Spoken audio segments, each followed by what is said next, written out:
Zel Boy Army, welcome to another video on the channel.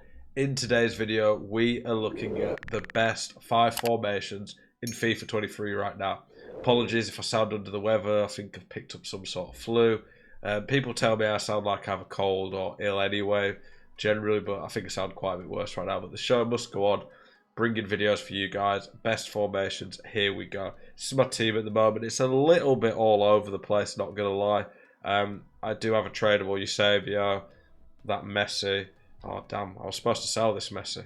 What's he dropped to? I'm selling this Messi now, quick on this video before he gets a team of the tournament card probably tomorrow. I think.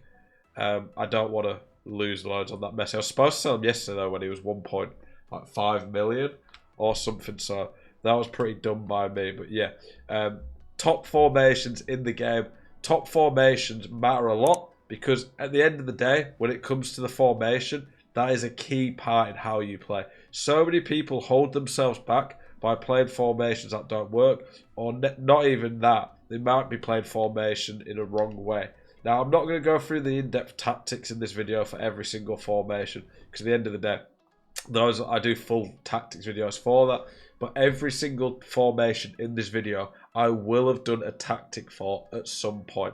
Let's get into it. We're not ranking these in any particular order. My two favourites are the 4-2-2 and the 4-3-3-5.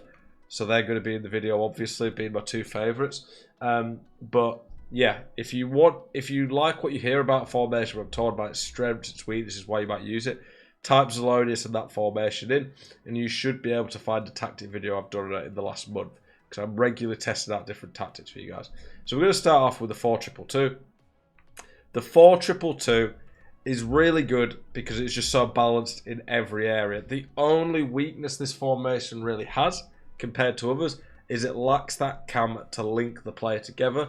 When I run it, I tend to put one of the CDMs on balanced attack, so he gets forward and fills that role up a bit to link the player up together.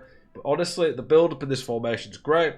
It's great with the through balls. You always need width on FIFA to get pace down the out wide to stretch people. 4-2-2 has that. Has two CDMs in front of a back four. That is really nice when it comes to defending and making it a lot harder for people to end up scoring against you. Two strikers is really nice. For the last couple of FIFAs, I've really liked having two strikers. The meta used to really be 4-2-3-1, but on the last couple of FIFAs, it's been really good working chance, getting into your two strikers, playing 1-2s between them. So the 4-2-2 is very good across the board because of that. I would say it is probably the most popular pro formation this year. I play a lot of people using it. Like I say, most of the best formations are not really going to have a weakness in any area in particular. That's one of the reasons they're so good. But this formation has quite a lot of strengths. And like I said, if its only weakness is lacking a cam, it ain't that bad when it's got two cams and two strikers. Number two we're talking about is the 4-3-3-5. Now, like I've said in videos about this one before, it's not a video or a tactic that I thought I'd ever be talking about, really. The last time before this FIFA I used this formation was on FIFA 18. The reason that the 4-3-3 is a lot better this year is that left winger, right winger, so LW, RW, they actually do something now. You get these in a few formations. The 4-3-3 has wingers, literal wingers. I'm not talking left mid, right mid, or lam or ram. The left winger and right winger were pretty useless the last few years on FIFA because they just literally just sat out wide, didn't listen to instructions, didn't really do a lot. Whereas now, if you tell them to cut inside, they do. They also get a lot closer to the strikers. They actually play like real-life football wingers do. So it's actually a lot more helpful having a left or right winger. So that's helped the formation a lot. The strengths of this, the way I play it, is it's insane going forward because I play basically strikers at left centre mid and right centre mid. They overlap, so you get an overload in this formation. It is insane going forward. You basically end up having like 3 strikers in the middle, 2 wingers who are great. You need a fast CDM in this formation to really cover. This formation, more than probably any other in this video, does have a weakness in terms of its defense. It's a little bit too attacking at times. And if you struggle with switching players and covering passing lanes, getting caught out, losing the ball, you might not want to play this formation because it's very open. But in my opinion, out of all the proper formations that you could use for a whole game, By that I mean, like, you might use 3-4-2-1 all-out attack, but you're not going to use it for the whole game. Out of all the formations that are balanced enough to use as a main tactic, this is probably the most attacking and best attacking one in the game. It still has a flat back four. The midfield three are good at controlling the game. It just does get caught out a little bit on the counter, which you need to be wary of. So number 3 we are going to talk about is, where is it? The 4-2-3-1. Now the 4-2-3-1 is always going to be, at the very least, pretty decent on FIFA. The only way it will not be good is if for some reason the gameplay just means you need to have 2 strikers, which I can't see a reason why, but that is pretty much the only weakness in the 4-2-3-1. The lack of a second striker does hurt the build-up at times, but in terms of the strengths of this formation, keeping the ball, through balls out wide with the Lamb and Ram, defense because you've got 5 midfielders who are going to get behind the ball and be really hard to break down. It is a very good, solid overall formation. Bit conservative. I don't enjoy it as much because I really like the 2 strikers. I do think that is an issue in this formation. But in general, it is a great formation and tactic that is really going to help you guys out. The tactic with this tends to not work as well with pressing. It's not generally when you press, you want to go to more aggressive tactics. But this is a very good formation that I'd recommend to a lot of people who are starting out on the game and trying to learn maybe more of the core like fundamentals that make you better at FIFA. Every year on FIFA, there are things that change in terms of like the meta ways of scoring. So this year it's like first time chip through balls. It might be that one year you shoot near post every FIFA, then the next year it's finesse shots.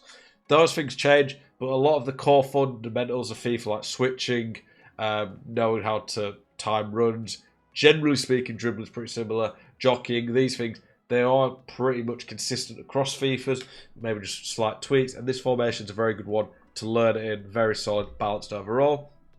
Number 4 we are looking at is the 5-2-1-2. I don't like this formation as much as I did at first. I feel like it struggles a little bit on the counter-attack because you need the wing-backs to push up to give you width, but they're a bit deep.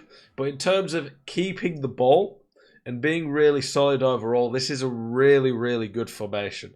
It's very good at keeping the ball because the wing-backs offer really good outlets. You've got 3 midfielders. You have that cam and 2 striker triangle, which is really nice.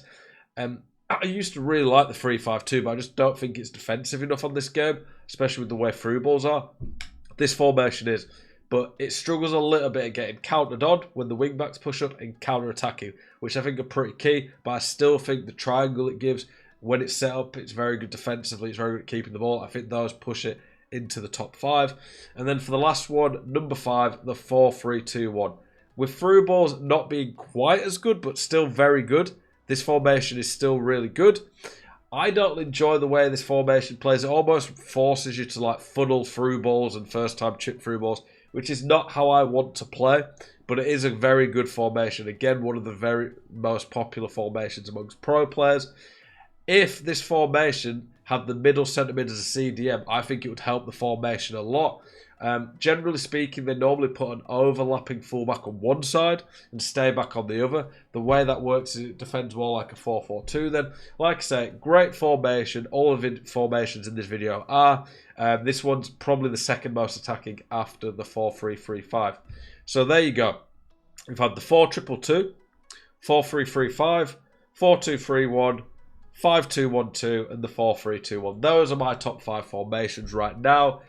There's lots of different formations you can play. I think this FIFA more than most is pretty good in terms of viability, lots of options. What are you guys using? Let me know. What's been your favourite custom tactical formation video that I've put out so far this game? Appreciate you guys watching this video. As always, keep it spicy. See you guys in the next one. Peace.